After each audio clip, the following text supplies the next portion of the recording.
महानगरपालिका निवडणुकांच्या आखाड्यात मुख्यमंत्री देवेंद्र फडणवीस आज विदर्भ आणि उत्तर महाराष्ट्र दौऱ्यावरती आहेत। उत्तर महाराष्ट्रातील धुळ्यामध्ये दुपारी 12 वाजता कालिका माता मंदिर परिसरामध्ये मुख्यमंत्र्यांची सभा होणार आहे। तर दुसरीकडे जळगावमध्ये मुख्यमंत्र्यांच्या रोड शोचं आयोजन करण्यात आलंय।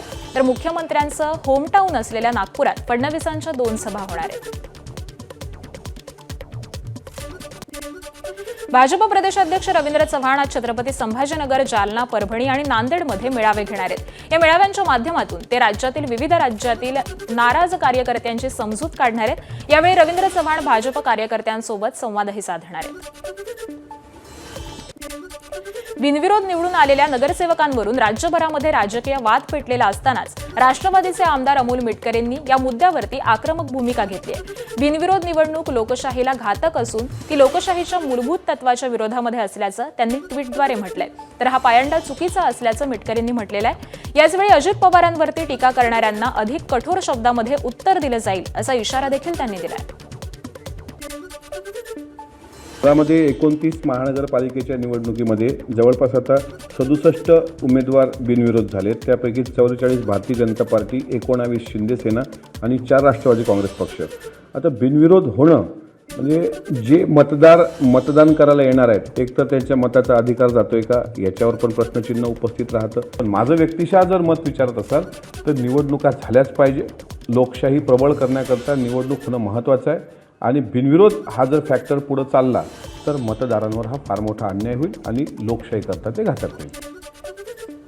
वंचितचे नेते सुजात आंबेडकरांनी केलेल्या एका दाव्यामुळे राजकारणामध्ये मोठी खळबळ उडाली आहे। राज्यातील महानगरपालिका आणि जिल्हा परिषद निवडणुकांनंतर काँग्रेस नेते आणि सोलापूरच्या खासदार प्रणिती शिंदे भाजपमध्ये प्रवेश करणार आहेत असा खळबळजनक दावा हा सुजात आंबेडकरांनी केला। तोपर्यंत सेटिंग करून भाजपला निवडून आणा अशी डील फडणवीस आणि प्रणिती शिंदेंमध्ये झाल्याचा आरोप आंबेडकरांनी केलाय। प्रणिती शिंदेंसोबत सुजात आंबेडकरांनी नाना पटोलेंवर देखील निशाणा साधलाय। पटोले मूळचे भाजपचे असल्याचा आरोप हा सुजात आंबेडकरांनी केलाय। मात्र काँग्रेसनं आंबेडकरांचे सर्व आरोप हे फेटाळून लावलेत। त्यामुळे प्रणिती शिंदेंची पुढची राजकीय वाटचाल ही नेमक्या कोणत्या वळणावरती जाणार हे येत्या काळामध्ये स्पष्ट होईल। नगरपालिका येते, महानगरपालिका येते आणि जिल्हा परिषदच्या निवडणुका येतात। तुम्ही तोपर्यंत काँग्रेसमध्येच थांबा, सेटिंग करून भाजपचे सगळे उमेदवार निवडून आणा आणि मग प्रणितीताई काँग्रेसमधनं भाजपमध्ये प्रवेश घेतील अशी प्रणितीताईंची आणि फडणवीसांची डील झालेली आहे। आता मित्रपक्षांनी तरी भान ठेवावा, ही लढाई आपली सगळ्यांची संविधान जपण्यासाठी लढाई आहे, नाहीतर शत्रू विरोधक आपला फायदा करून घेतील। आणि म्हणून हात जोडून विनंती करते, मी वारंवार सांगितलं माझ्या रक्तात काँग्रेस आहे। काँग्रेसने जरी सांगितलं सोडून जा तरी मी जाऊ शकत नाही। माझ्या रक्तात माझा जीव आणि प्राण मी या संविधानासाठी आणि देशाला द्यायला तयार आहे। आणि म्हणून ह्या पद्धतीची हात जोडून विनंती करते, दिशाभूल करू नका, कारण का ह्याचा फायदा विरोधक कुठेतरी करून घेईल। नकली आंबेडकरवादी ओळखा आणि त्यांना गावाबाहेर हाकला असं सुजात आंबेडकर यांनी म्हटलंय। भाजपच्या तिकिटावरती उभे असलेले आंबेडकरवादी मतं मागायला आले तर त्यांना गल्लीबाहेर गावाबाहेर हाकलून द्या असं सुजात आंबेडकर म्हणाले। आपल्याला खूप भूलतापे दिले जाणार आहेत, आमिष दिली जाणार आहेत, पैसे दिले जाणार आहेत आणि खोटा प्रचार केला जाणार। आपण सर्व कोणत्याही प्रचाराला बळी नका पडू। इकडे भाजपमधनच नकली आंबेडकरवादी उभे, ते जर नकली आंबेडकरवादी आपल्या गावामध्ये आपल्या गल्लीमध्ये प्रचाराला आले तर त्यांना आपल्या गल्लीच्या बाहेर हकलायचं काम हे आपल्या सर्वांची जबाबदारी आहे। मीरा भाईंदरमध्ये शिवसेना आणि भाजप कार्यकर्त्यांमध्ये बाचाबाची झाली आहे। मंत्री प्रताप सरनाईक यांच्याबद्दल अपशब्द बोलण्यानं शिवसैनिक हे आक्रमक झाले होते। यावेळी शिवसैनिकांनी भाजपच्या रॅलीमध्ये जाऊन जाब विचारल्यानं हा वाद झाला। भाजपचे अनिल ताटे आणि शाखा प्रमुख अजय साळवे यांच्यामध्ये हा वाद झालाय।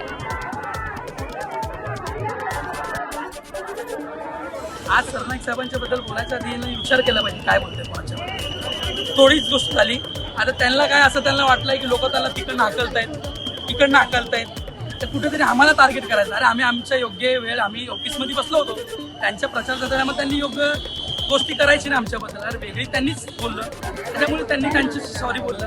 या विषयावर झालं. गाडी थांबवली पाहिजे आणि ते आमचे उमेदवार पुढे होते. मी त्याला बोललो काय झालं, तर ते आपला जो जेम्स ऑफ मीरा भाईंदरमध्ये एक व्हिडिओ व्हायरल झाला आहे, जे मी भाषण केलं आणि भाषण हा अधिकार मला लोकशाहीने दिलेला आहे. कारण की आता निवडणूक लागली तर भाषणात ठोकणार ना, काय ठोकणार का, आम्ही मारामारी करणार. तर आम्ही भाषण दिलं. माझं म्हणणं होतं त्याला मी बोलतो भाषणाचं उत्तर भाषणात दे. तो बोलतो माझे साहेब, पण तुझे साहेब आहे म्हणून काय झालं, माझे विरोधी आहेत ना ते.